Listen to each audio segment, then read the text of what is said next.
ఉయ్యాల జంపాల రోడ్లు పోయాయి సార్. ఇప్పుడు అదే అంటున్నా. ఇప్పుడు ఏ, ఏ, మన ఎయిర్పోర్ట్ లో ఉండే రోడ్లు లాంటివి మనకి ఇప్పుడు ప్రత్యక్షం అయ్యాయి రాష్ట్రంలో చంద్రబాబు నాయుడు గారి కూటమి దయ వల్ల ఉమ్, వచ్చినాయి. తర్వాత ఒకటి సార్, ఇప్పుడు మారీచుణ్ణి నమ్మడం సీతమ్మ చేసినటువంటి ప్రథమ తప్పు. మా మా అతను బంగారు లేడి అవతారం ఎత్తి మాయిలేడిగా వచ్చి ప్రత్యక్షం అయితే సీతమ్మ లాంటి మహాతల్లి అది బంగారు లేడి ఉంటుందని భ్రమించింది.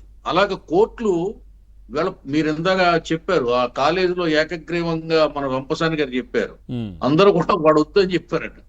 కాలేజీలోనే కాదు, వీళ్ళ రాష్ట్రంలోనే ఇటువంటి బూతులు మాట్లాడే వ్యక్తులు వద్దని చెప్పి ప్రజలు చేత్కరించుకున్న సమయంలో కోర్టులు నమ్ముతున్నాయి. గతిగత్యంతరం లేక చట్ట ప్రకారం వాళ్ళకి బెయిల్ మంజూరు చేస్తున్నారు.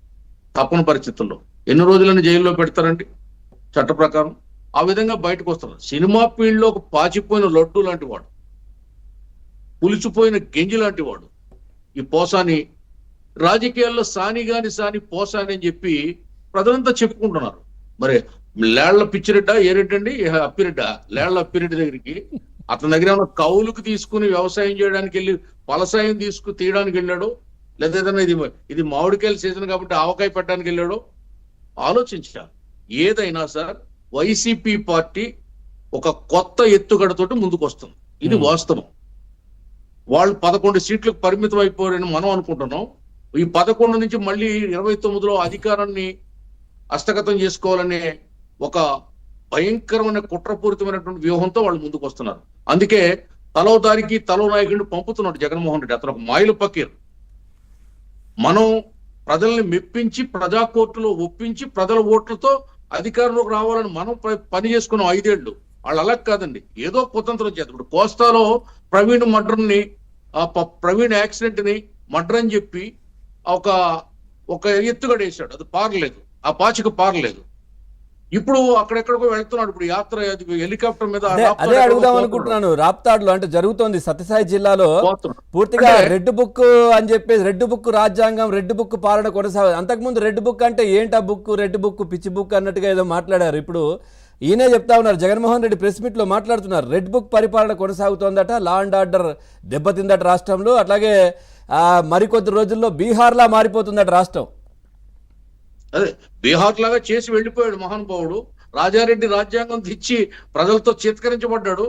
ఇది రెడ్ బుక్ అనేది ఏమైనా హిడెన్ బుక్ కాదు కదా, అది ప్రజల మధ్య యువగళంలో పుట్టినటువంటి ప్రజల బుక్, అది ప్రజల హృదయాల నుంచి పుట్టినటువంటి ప్రజల పుస్తకం. అది ఇతనిలాగా రాత్రికి రాత్రి 3 రాజధానులని హిడెన్ ఎజెండా తీసుకొచ్చి రాష్ట్రాన్ని 3 ముక్కలు చేసి భవిష్యత్తులో తెలుగుదేశం పార్టీ కూటమి అధికారంలోకి రాకూడదని పెద్ద ఎత్తుగడ వేశాడు. పాపం పారలేదు.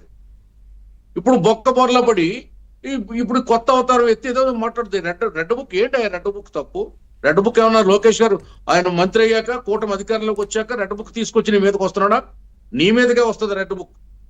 రెడ్ బుక్ పుట్టింది నీ కోసమే, నీ పార్టీ కోసమే, నీ పార్టీ నాయకుల కోసమే, నీకు అండగా ఉన్న అధికారుల కోసమే పుట్టిందని ఆ సభలో చెప్పాడు ఆయన. నా తండ్రి రాముడు, నేను రాముడిని కాదు. కాపాడతారు, ఇదిగో రెడ్ బుక్, మీ జాతకాలని ఇందులో పొందుపరుస్తున్నా, ఒక్కొక్క పేజీ తెరుస్తా, మీ ఆట కట్టిస్తానని చెప్పాడు. అదే జరుగుతుంది. ప్రజలు ఆమోదించారు, జైలు పలికారు. ఆయన యువగళం సక్సెస్ అయ్యింది, ప్రభుత్వం వచ్చింది. ఆ రెడ్ బుక్ అమలు జరపకపోతే లోకేష్ గారు బ్యాట్ అవుతాడు కదా. ఖచ్చితంగా ప్రజల అభిప్రాయం అది, దాన్ని అమలు చేసి తీరాలి. ఆ చేయడంలోనే మనం ఇంకా ఏమన్నా లోటుపాట్లు ఉన్నాయేమో చూసుకోవాలి. పక్కన బందీగా దాన్ని అమలు చేయాలి. అమలు చేసి వైసీపీ ఆట కట్టించాలి. రోడ్డు మీదకి వచ్చి మళ్ళీ వీళ్ళు వీధి నాటకాలు వేసే పరిస్థితి పోసాల లాంటి వాళ్ళకి, ఈ ఇతరులకి ఇవ్వకూడదు. ఇది సినిమా నటులు మాయ మాటలతో ప్రజలను మోసం చేసే విద్యలు బాగా తెలిసినటువంటి అభినవ మారీచులు వీళ్ళు. రైట్ అండి సాగర్ గారు, మిమిక్రీ ఆర్టిస్టులు. రైట్ రాజేష్ గారు, వీళ్ళు ఆట కట్టించాలి. వీళ్ళ ఏదైతే పోసాని నాయకుని గురించి కూడా